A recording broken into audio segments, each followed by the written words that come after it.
ನಮ್ಮ ವರ್ಡ್ಸ್ ಮತ್ತು ವರ್ಬ್ಸ್ ಡಿಕ್ಷನರಿಯಲ್ಲಿ ಇವತ್ತು ನಾವು ವಾದ ಮತ್ತು ಪ್ರಶಂಸೆ ಮಾಡಲು ಬಳಸುವ ಪದಗಳನ್ನು ಕಲಿಯೋಣ.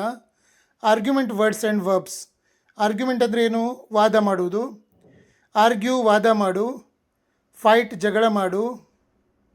ಕ್ವಾರೆಲ್ ಜಗಳ ಮಾಡು. ಈಗ ಫೈಟ್ ಮತ್ತು ಕ್ವಾರೆಲ್ಗೆ ವ್ಯತ್ಯಾಸ ಉಂಟು. ಹೊಡೆದಾಡ್ಕೊಳ್ಳುವುದಕ್ಕೆ ಫೈಟ್ ಅಂತಾರೆ, ಬರೀ ಮಾತಲ್ಲಿ ಜಗಳ ಮಾಡೋದಕ್ಕೆ ಕ್ವಾರೆಲ್ ಅಂತಾರೆ. ಡಿಸ್ಎಗ್ರಿ ಒಪ್ಪದಿರು. ಅಪೋಸ್ ವಿರೋಧಿಸು. ಪ್ರೊಟೆಸ್ಟ್ ಪ್ರತಿಭಟಿಸು. ಡಿಬೇಟ್ ಚರ್ಚೆ ಮಾಡು. ಕಂಪ್ಲೇನ್ ದೂರು ನೀಡು, ದೂರು ಹೇಳು. ಬ್ಲೇಮ್ ದೋಷಾರೋಪ ಮಾಡು, ಹೀಯಾಳಿಸು. ಕ್ರಿಟಿಸೈಸ್ ಟೀಕಿಸು. ಇನ್ಸಲ್ಟ್ ಅವಮಾನ ಮಾಡು. ಅಬ್ಯೂಸ್ ನಿಂದಿಸು, ದುರ್ಬಳಕೆ ಮಾಡು. ಥ್ರೆಟನ್ ಬೆದರಿಸು. ಚಾಲೆಂಜ್ ಸವಾಲು ಹಾಕು. ಕನ್ಫ್ರಂಟ್ ಎದುರಿಸು. ಡಿಫೆಂಡ್ ಸಮರ್ಥಿಸು, ರಕ್ಷಿಸು. ಅಕ್ಯೂಸ್ ಆರೋಪ ಮಾಡು. ಇಂಟರಪ್ಟ್ ಅಡ್ಡಿಪಡಿಸು, ಅಂದರೆ ಮಧ್ಯೆ ಪ್ರವೇಶಿಸಿ ಅಡ್ಡಿಪಡಿಸು. ರಿಜೆಕ್ಟ್ ತಿರಸ್ಕರಿಸು. ಡೌಟ್ ಸಂಶಯಪಡು, ಅನುಮಾನಿಸು. ಮಾಕ್ ಅಪಹಾಸ್ಯ ಮಾಡು, ಹಾಸ್ಯ ಮಾಡು. ಟೀಸ್ ಚುಡಾಯಿಸು. ಸ್ಕಾಲ್ಡ್ ಬೈಯುವುದು, ಗದರಿಸು. ಏಲ್ ಅಂದರೆ ಚೀರು, ಗಟ್ಟಿಯಾಗಿ ಕೂಗು. ಶೌಟ್ ಕಿರುಚು, ಜೋರಾಗಿ ಕೂಗು. ಸ್ಕ್ರೀಮ್ಸ್ ಅಂತಾರೆ. ನೆಕ್ಸ್ಟ್ ಈಗ ಪ್ರೇಸ್ ವರ್ಡ್ಸ್ ಆ್ಯಂಡ್ ವರ್ಬ್ಸ್. ಪ್ರಶಂಸೆ ಮಾಡುವ ಶಬ್ದಗಳು ಮತ್ತು ಕ್ರಿಯೆಗಳು. ಪ್ರೇಸ್ ಅಂದರೆ ಹೊಗಳು, ಪ್ರಶಂಸಿಸು.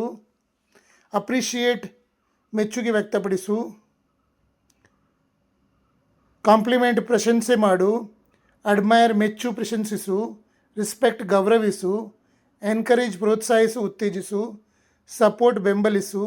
ಥ್ಯಾಂಕ್ ಧನ್ಯವಾದ ಹೇಳು. ಕಂಗ್ರ್ಯಾಚುಲೇಟ್ ಅಭಿನಂದಿಸು. ಅಪ್ಲಾಡ್ ಚಪ್ಪಾಳೆ ತಟ್ಟು, ಶ್ಲಾಘಿಸು. ಚಿಯರ್ ಹರ್ಷೋದ್ಗಾರ ಮಾಡು, ಹರ್ಷಧ್ವನಿ ಮಾಡು. ಆನರ್ ಗೌರವಿಸು, ಸನ್ಮಾನಿಸು. ಸೆಲೆಬ್ರೇಟ್ ಆಚರಿಸು. ರೆಕಮೆಂಡ್ ಶಿಫಾರಸು ಮಾಡು. ರೆಕಗ್ನೈಸ್ ಗುರುತಿಸು. ರಿವಾರ್ಡ್ ಬಹುಮಾನ ನೀಡು. ವ್ಯಾಲ್ಯೂ ಮೌಲ್ಯ ನೀಡು, ಗೌರವಿಸು. ಅಪ್ರೂವ್ ಅನುಮೋದಿಸು, ಒಪ್ಪಿಗೆ ನೀಡು. ಅಪ್ರೂವ್ ಆಫ್ ಮೆಚ್ಚುಗೆ ವ್ಯಕ್ತಪಡಿಸು. ಅಪ್ರಿಷಿಯೇಟ್ ಎಫರ್ಟ್ ಅಂದರೆ ಪ್ರಯತ್ನವನ್ನು ಮೆಚ್ಚು, ಶ್ರಮವನ್ನು ಶ್ಲಾಘಿಸು. ಇನ್ನೊಬ್ಬರ ಶ್ರಮವನ್ನು ನಾವು ಮೆಚ್ಚುವುದು, ಶ್ಲಾಘಿಸುವುದು. ಇದೇ ರೀತಿ ನೀವು ಇನ್ನೂ ಸಹ ವರ್ಡ್ಸ್ ಕಲಿತೀರಿ, ನಾನು ದಿನ ಕೊಡ್ತಾ ಇರ್ತೇನೆ. ಸೊ ಇವುಗಳನ್ನೆಲ್ಲ ಬಾಯ್ಪಾಠ ಮಾಡಿ ಚೆನ್ನಾಗಿ ಮತ್ತು ವಾಕ್ಯಗಳಲ್ಲಿ ಸಹ ಬಳಸಿ. ಈಗ ನಿಮಗೆ ಕೆಲವು ದಿನಗಳಿಂದ ನಾನು ಕಲಿಸ್ತಾ ಇದ್ದೇನೆ, ಸಾಧಾರಣ 20-25 ದಿನ ಆಯಿತು. ಸೊ ವಾಕ್ಯ ರೂಪದಲ್ಲೂ ಮಾಡಲಿಕ್ಕೆ ಕಲಿಯಿರಿ. ಮತ್ತು ಇನ್ನೂ ಹೆಚ್ಚಿನ ಮಾಹಿತಿ ನಿಮಗೆ ಬೇಕಿದ್ದರೆ ನನ್ನ ವಿಡಿಯೋ ಫಾಲೋ ಮಾಡಿ, ನನ್ನ ಪೇಜ್ ಫಾಲೋ ಮಾಡಿ, ಮತ್ತು ವಿಡಿಯೋ ಲೈಕ್ ಮಾಡಿ, ಮತ್ತು ಶೇರ್ ಮಾಡಿ. ಥ್ಯಾಂಕ್ಸ್.